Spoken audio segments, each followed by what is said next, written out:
जी हां दोस्तों, champions trophy में न्यूजीलैंड के खिलाफ फाइनल मैच के लिए कप्तान रोहित शर्मा ने नई प्लेइंग 11 का ऐलान कर दिया।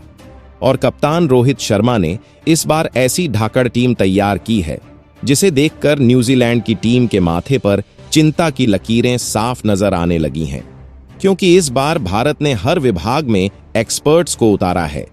ओपनिंग से लेकर फिनिशिंग तक ऐसे खिलाड़ी हैं जो खेल का रुख पलट सकते हैं, और गेंदबाजी में तो स्पिन और पेस का ऐसा घातक मेल तैयार किया गया है कि कीवी बल्लेबाजों की नींद उड़ना लाजमी है।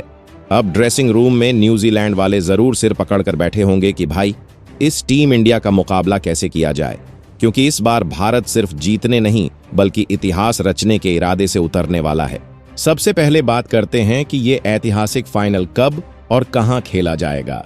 तो दोस्तों, भारत और न्यूजीलैंड के बीच ये धमाकेदार मुकाबला खेला जाएगा दुबई इंटरनेशनल क्रिकेट स्टेडियम में, जहां 9 मार्च को दोपहर ठीक 2:30 बजे से पहली गेंद डाली जाएगी। अब बात आती है कि आखिर इसे लाइव कहां देखा जाए ताकि एक एक बॉल का मजा लिया जा सके। तो टेंशन मत लीजिए, आप इस मुकाबले को जियो हॉटस्टार और स्टार स्पोर्ट्स जैसे बड़े प्लेटफॉर्म्स पर लाइव देख सकते हैं। चाहे मोबाइल हो, टीवी हो या लैपटॉप, बस इंटरनेट चाहिए और फिर पूरा मैच आपकी स्क्रीन पर हाजिर रहेगा। अब आते हैं पिच रिपोर्ट पर। तो भाई ये पिच काफी दिलचस्प रहने वाली है। शुरुआत में तेज गेंदबाजों को मदद मिलेगी, लेकिन जैसे जैसे मैच आगे बढ़ेगा स्पिनर्स भी अपना जादू दिखा सकते हैं। बल्लेबाजों के लिए रन बनाना आसान नहीं होगा, खासकर दूसरी पारी में, क्योंकि यहां ड्यू फैक्टर कम देखने को मिलता है, तो रन चेज थोड़ा मुश्किल साबित हो सकता है। अब अगर हेड टू हेड रिकॉर्ड की बात करें तो भारत और न्यूजीलैंड के बीच हमेशा कड़ी टक्कर देखने को मिली है। कभी भारत हावी तो कभी कीवी टीम का जलवा, यानी मुकाबला बराबरी का रहने वाला है, और यही इस फाइनल को खास बनाता है। और सुनिए, सबसे बड़ा मसाला तो कप्तान रोहित शर्मा ने फाइनल से ठीक पहले डाल दिया है। कुछ बड़े नामों को बाहर बैठा दिया है जिनकी टीम में जगह पक्की मानी जा रही थी, और उनकी जगह ऐसे खिलाड़ी लाए गए हैं जो जबरदस्त फॉर्म में हैं और न्यूजीलैंड के खिलाफ बड़ा धमाका करने का माद्दा रखते हैं। चलिए दोस्तों, अब बात करते हैं भारतीय टीम की प्लेइंग 11 के बारे में। तो दोस्तों, इस प्लेइंग 11 में पहले नंबर पर लगातार 2 मैचों में फ्लॉप होने वाले बल्लेबाज शुभमन गिल को बाहर करके इनके जगह पर अभिषेक शर्मा को मौका दिया गया है।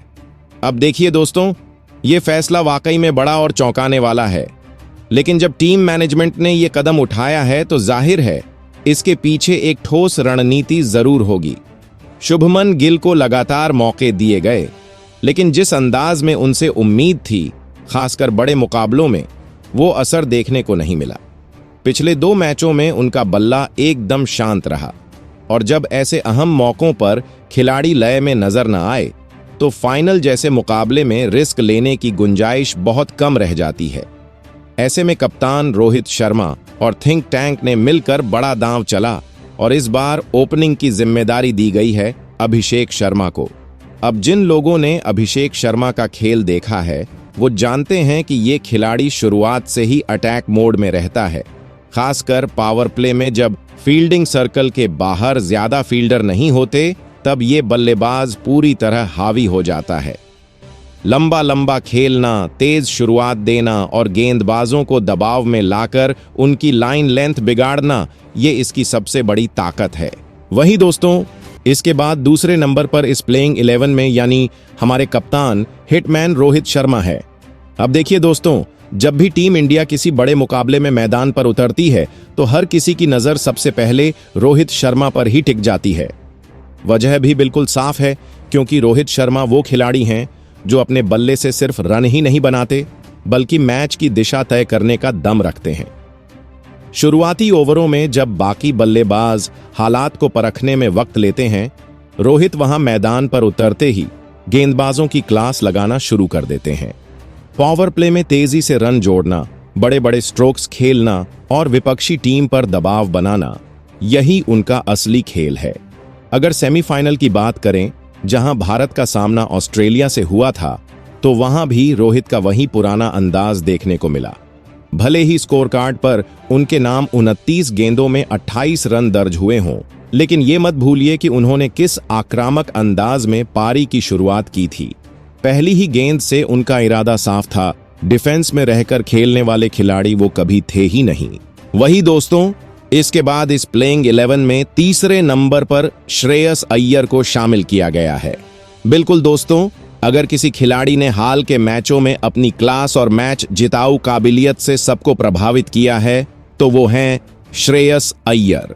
खासकर बात करें पिछले सेमीफाइनल की, जो ऑस्ट्रेलिया के खिलाफ खेला गया था, तो उसमें अय्यर ने अपनी जिम्मेदारी को जिस शानदार तरीके से निभाया वो देखने लायक था। 62 गेंदों का सामना करते हुए 45 रन बनाना सुनने में भले ही बड़ा स्कोर न लगे, लेकिन जब हालात मुश्किल हों, विकेट गिरते जा रहे हों और टीम दबाव में हो, तब इस तरह की पारी खेलना किसी चैंपियन खिलाड़ी का ही काम होता है। अगर आपने वो मैच देखा होगा तो आपको याद होगा कि किस तरह से श्रेयस अय्यर ने एक छोर संभाले रखा। उन्होंने न सिर्फ रन बनाते हुए स्ट्राइक रोटेट की, बल्कि मौके का इंतजार कर सीमा रेखा पार कराते हुए जरूरी बाउंड्री भी निकाली। खास बात यह रही कि अय्यर ने किसी तरह का गैर जरूरी रिस्क नहीं लिया। बेहद शांत दिमाग और सटीक रणनीति के साथ उन्होंने पारी को आगे बढ़ाया। यही क्वालिटी तो श्रेयस अय्यर को टीम इंडिया का भरोसेमंद मिडिल ऑर्डर बल्लेबाज बनाती है। जब टीम पर दबाव हो या रनों की रफ्तार बढ़ानी हो, अय्यर दोनों रोल निभाने में माहिर हैं। अब जब फाइनल मुकाबला सामने है, जाहिर है कि सभी निगाहें फिर से अय्यर पर होंगी। टीम को मालूम है कि अगर श्रेयस मिडिल ओवर्स में टिक गए तो स्कोर बोर्ड पर बड़ा टोटल दिखना तय है। वही दोस्तों, इसके बाद चौथे नंबर पर इस प्लेइंग 11 में तीसरे नंबर पर विराट कोहली को चोट लगने के कारण बाहर कर दिया गया है और उनके स्थान पर तिलक वर्मा को शामिल किया गया है। बिल्कुल दोस्तों, सोचिए जरा, विराट कोहली जैसा अनुभवी और लीजेंडरी बल्लेबाज जब किसी बड़े मुकाबले में टीम से बाहर बैठता है तो मामला कितना बड़ा होता है। लेकिन इस बार टीम मैनेजमेंट ने बेहद सूझबूझ और रणनीति के साथ एक साहसिक फैसला लिया है और इस ऐतिहासिक फाइनल मुकाबले में विराट की जगह जिम्मेदारी दी गई है तिलक वर्मा को। अब जाहिर है आपके मन में ये सवाल जरूर उठ रहा होगा कि आखिर इतनी बड़ी जिम्मेदारी तिलक वर्मा के कंधों पर क्यों डाली गई। तो देखिए दोस्तों, इसकी वजह बिल्कुल साफ है। तिलक वर्मा जब भी टीम इंडिया की जर्सी पहनकर मैदान पर उतरे हैं, उन्होंने बेहतरीन खेल दिखाकर सबको अपनी काबिलियत का मुरीद बना दिया है।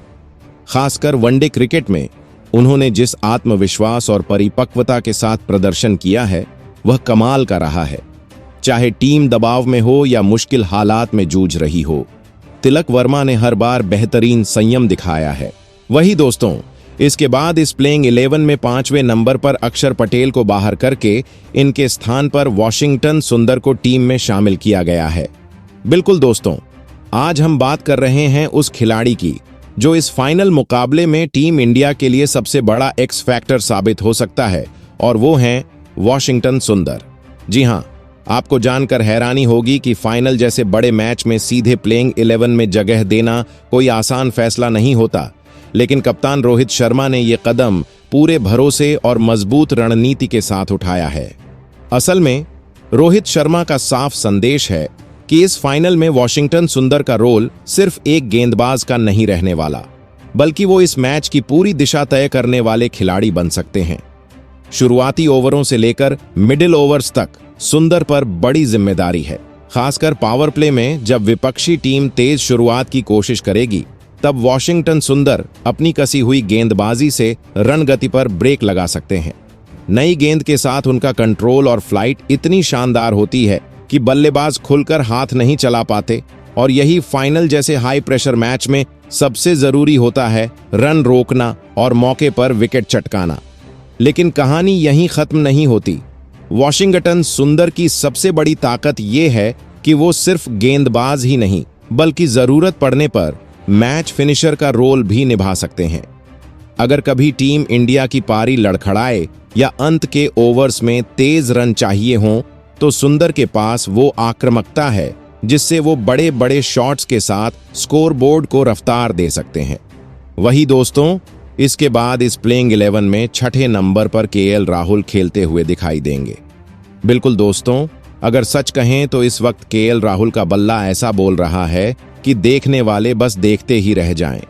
हाल ही में खेले गए सेमीफाइनल मुकाबले में जिस अंदाज में उन्होंने ऑस्ट्रेलिया के खिलाफ बल्लेबाजी की, वो किसी क्लास मास्टरपीस से कम नहीं था। महज 34 गेंदों में 42 रन ठोकना आसान बात नहीं होती, लेकिन राहुल ने जिस सहजता और आत्मविश्वास के साथ ये पारी खेली, उसने बता दिया कि वो बड़े मैचों के बड़े खिलाड़ी हैं। जब दूसरी ओर विकेट गिर रहे थे और बल्लेबाज संभल कर खेलने में लगे थे, राहुल ने वही किया जो उनसे उम्मीद थी। रन गति को थामे रखा, शानदार टाइमिंग के साथ बाउंड्री लगाई और पारी को संतुलित रखा। इसीलिए तो कप्तान रोहित शर्मा को भी फाइनल के लिए ज्यादा माथापच्ची करने की जरूरत नहीं पड़ी। उन्हें पता है कि केएल राहुल जैसा खिलाड़ी जब लय में होता है तो विपक्षी गेंदबाजों का टिक पाना नामुमकिन सा हो जाता है। राहुल की सबसे बड़ी खूबी यही है कि हालात जैसे भी हों, वो अपनी बैटिंग को उसी हिसाब से ढाल लेते हैं। जरूरत पड़े तो ताबड़तोड़ रन बनाते हैं, पिच पर टिककर पारी संभालते हैं और मौके के मुताबिक गियर बदल कर टीम को जीत की पटरी पर चढ़ा देते हैं। फाइनल जैसे हाई प्रेशर मुकाबले में यही तो चाहिए, ऐसा खिलाड़ी जो हर परिस्थिति में टीम की जरूरतों को पूरा कर सके। वही दोस्तों, इसके बाद इस प्लेइंग 11 में 7वें नंबर पर हार्दिक पांड्या को शामिल किया गया है। बिल्कुल दोस्तों, अगर टीम इंडिया के असली एक्स फैक्टर की बात की जाए तो हार्दिक पांड्या का नाम सबसे ऊपर आता है। अब अगर हम सेमीफाइनल की बात करें, जहां भारत ने ऑस्ट्रेलिया को हराकर फाइनल में जगह बनाई, तो उस मैच में हार्दिक ने दोनों हाथों से जिम्मेदारी उठाई थी। पहले तो जब टीम को तेज रनों की दरकार थी, हार्दिक बिना किसी हिचकिचाहट के मैदान में उतरे और महज कुछ गेंदों में 28 रन जोड़कर स्कोर बोर्ड को रफ्तार दे दी। ऐसे हाई प्रेशर मुकाबलों में जहां हर रन सोने के भाव बिकता है, हार्दिक की इस तरह की पारी टीम के लिए संजीवनी का काम करती है। और ये तो हम सब जानते हैं कि एक बार अगर हार्दिक पांड्या क्रीज पर जम गए तो फिर गेंदबाजों की खैर नहीं। उनके शॉट्स में वो काबिलियत है कि अकेले दम पर पूरे मैच का रुख पलट कर रख दें। मगर कहानी यहीं खत्म नहीं होती दोस्तों, गेंदबाजी में भी हार्दिक ने अपना दम दिखाया। वही दोस्तों, इसके बाद इस प्लेइंग 11 में 8वें नंबर पर रविंद्र जडेजा एक बार खेलते हुए नजर आएंगे। बिल्कुल दोस्तों, जब बात बड़े मुकाबलों की हो तो रविंद्र जडेजा जैसे खिलाड़ी पर भरोसा करना किसी भी कप्तान के लिए सबसे आसान और मजबूत फैसला होता है। और ये तो हमने सेमीफाइनल में साफ देखा कि जडेजा ने ऑस्ट्रेलिया के खिलाफ कितना शानदार प्रदर्शन किया। चाहे गेंदबाजी हो, फील्डिंग हो या फिर जरूरत पड़ने पर बल्ला घुमाना हो, जडेजा ने हर जिम्मेदारी को बखूबी निभाया। अब यही वजह है कि फाइनल जैसे हाई प्रेशर मुकाबले में भी रोहित शर्मा ने बिना किसी हिचक के जडेजा को प्लेइंग 11 में रखा है, क्योंकि रोहित जानते हैं कि जडेजा सिर्फ एक खिलाड़ी नहीं बल्कि एक पूरा पैकेज है। मिडिल ओवर्स में जब गेम फिसलने लगता है तो जडेजा की टाइट लाइन और लेंथ वाली स्पिन गेंदबाजी विपक्षी बल्लेबाजों की टेस्ट लेती है। रन रुकते हैं, विकेट गिरते हैं और मैच की पकड़ इंडिया के हाथ में आ जाती है। और हां, बात सिर्फ गेंद से नहीं है दोस्तों, जडेजा जब बल्ला थामते हैं तो फिर गेंदबाजों के लिए बचना मुश्किल हो जाता है। अगर टीम मुश्किल में फंसी हो तो वो ठहर कर पारी संभालते हैं, और अगर आखिरी ओवरों में ताबड़तोड़ रन चाहिए हों तो बाउंड्री पार कराना भी बखूबी जानते हैं। वही दोस्तों, इसके बाद इस प्लेइंग 11 में 9वें नंबर पर अर्शदीप सिंह को शामिल किया गया है। बिल्कुल दोस्तों, बात जब अर्शदीप सिंह की आती है तो ये नाम खुद में ही विपक्षी बल्लेबाजों के लिए खतरे की घंटी बन जाता है। खासकर नई गेंद से उनकी गेंदबाजी में जो स्विंग और धार देखने को मिलती है, वो किसी भी बड़े बल्लेबाज की तकनीक की असली परीक्षा ले लेती है। अब अगर पावर प्ले की बात करें तो अर्शदीप का जलवा वहां सबसे ज्यादा देखने को मिलता है। गेंद दोनों तरफ घुमाना, सही लेंथ पर लगातार प्रेशर बनाए रखना और बल्लेबाज को गलती करने पर मजबूर कर देना, यही उनकी सबसे बड़ी खासियत है। और देखिए दोस्तों, जब फाइनल जैसे बड़े मुकाबले की बात हो तो कप्तान रोहित शर्मा और कोच गौतम गंभीर के दिमाग में एकदम साफ था कि शुरुआत से ही विपक्षी टीम पर दबाव बनाना है। ऐसे में अर्शदीप सिंह से बेहतर नया गेंदबाज शायद ही इस वक्त मौजूद हो। बिना किसी झिझक के उन्हें प्लेइंग 11 का हिस्सा बनाया गया क्योंकि सबको पता है कि अगर अर्शदीप ने अपने पहले ही स्पेल में विकेट निकाल लिए तो विपक्षी टीम के लिए वापसी करना आसान नहीं होगा। अब यह मुकाबला अर्शदीप के करियर का भी खास मोड़ है।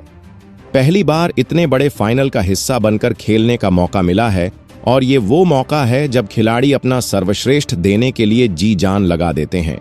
इसके बाद दोस्तों, इस प्लेइंग 11 में 10वें नंबर पर आपको एक बार फिर से मोहम्मद शमी खेलते हुए दिखाई देंगे।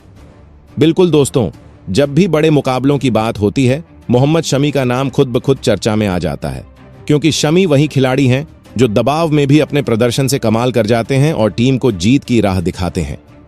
अब अगर पिछले सेमीफाइनल की बात करें, जहां ऑस्ट्रेलिया जैसी मजबूत टीम के खिलाफ मुकाबला था, तो शमी ने एक बार फिर साबित कर दिया कि उन्हें क्यों मैच विनर कहा जाता है। जैसे ही ऑस्ट्रेलियाई बल्लेबाज रफ्तार पकड़ने लगे थे, शमी ने अपनी तेज तर्रार गेंदबाजी से गेम का पूरा मूड बदल दिया और 3 शानदार विकेट चटकाकर भारत को मजबूत स्थिति में पहुंचा दिया। इसी शानदार प्रदर्शन के बाद कप्तान रोहित शर्मा और टीम मैनेजमेंट ने फाइनल में भी बिना किसी हिचकिचाहट के शमी पर भरोसा जताया है। वही दोस्तों, इसके बाद इस प्लेइंग 11 में 11वें खिलाड़ी के रूप में कुलदीप यादव फिर से खेलते हुए नजर आएंगे। बिल्कुल दोस्तों, कुलदीप यादव वही गेंदबाज हैं जिनके पास वो जादुई फिरकी है जो बड़े से बड़े बल्लेबाज को चकमा देने में माहिर है। खासकर जब मुकाबला फाइनल जैसा बड़ा हो तो कुलदीप यादव का रोल और भी अहम हो जाता है। अब देखिए, पिछले सेमीफाइनल में ऑस्ट्रेलिया के खिलाफ भले ही उनके नाम कोई विकेट दर्ज न हुआ हो, लेकिन उनके ओवरों ने विपक्षी बल्लेबाजों को खुलकर खेलने का मौका बिल्कुल नहीं दिया। एक तरफ से रन रोकना और दूसरी तरफ दबाव बनाना, ये काम कुलदीप ने बखूबी निभाया था। यही वजह है कि कप्तान रोहित शर्मा ने फाइनल के लिए भी उन पर पूरा भरोसा जताया है, क्योंकि जब बात बड़े मैचों की होती है तो कुलदीप जैसे स्मार्ट स्पिनर को नजरअंदाज करना नामुमकिन हो जाता है। तो दोस्तों, आपको ये प्लेइंग 11 कैसा लगा कमेंट करके जरूर बताइए। साथ में आप इस वीडियो को किस राज्य से देख रहे हैं हमें ये भी जरूर बताइए।